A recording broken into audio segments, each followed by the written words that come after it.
Texas Congressman Pat Fallon joining me now.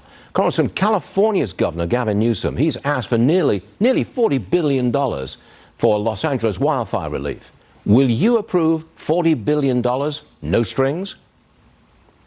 Well, first of all, Stuart, we have to help California, but that's the $40 billion. That figure that you just mentioned is the one they came up with. So we're going to take a hard look at how much is actually needed. If it's 40, okay. If it's 30, okay. However, they also need strings attached because disasters, the ones that are preventable, we need to prevent them. It's that simple. Tornadoes and hurricanes are one thing. When you have a fire, as devastating as it was, could it have been prevented with better management, better forestry management, better prevention? And I think that the answer to that is yes. So if they want those funds, whether it's 40 billion or a smaller amount, they have to agree to implement things that will prevent this in the future.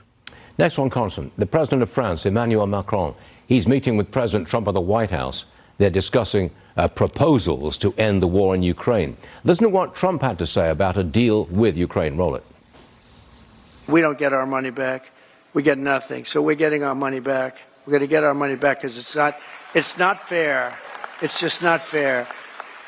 And we will see. But I think we're pretty close to a deal, and we better be close to a deal because that has been a horrible situation. It would have never happened if I were president.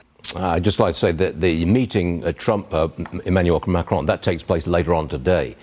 Ukraine's President Zelensky, he seems to have been effectively pushed out of the deal. He doesn't get a say in his own country's peace deal. You okay with that, Congressman?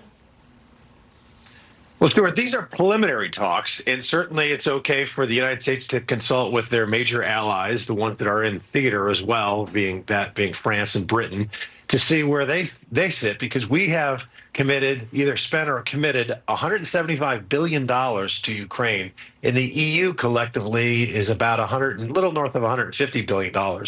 So they've been there for Ukraine as well.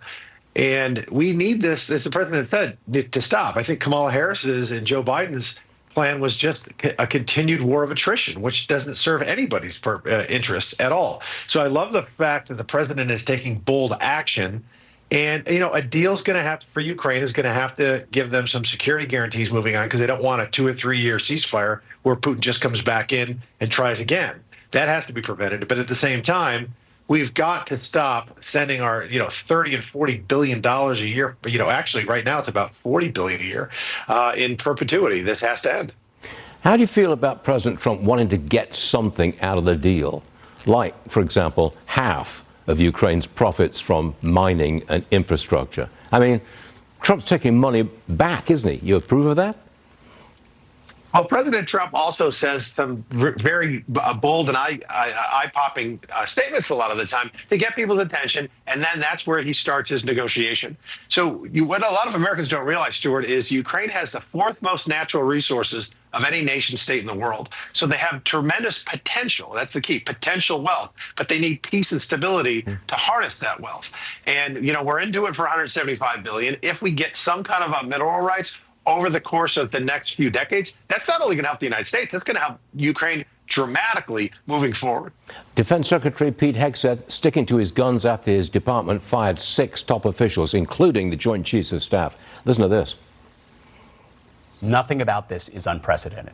The president deserves to pick his key national security and military advisory team. There are lots of presidents who've made changes, from FDR to Eisenhower to H.W. Bush to Barack Obama, who fired or dismissed hundreds of militaries during his term.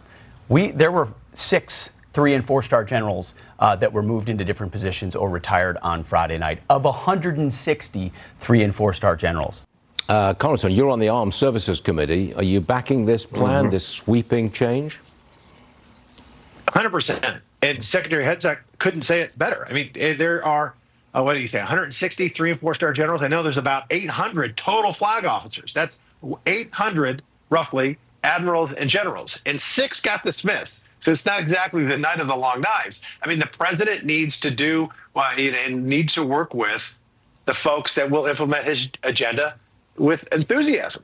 And he is the commander-in-chief of the military, so he has every right to do this. And I think, quite frankly, we're going to be focused more on projecting power and deterring aggression instead of what somebody's freaking pronouns are.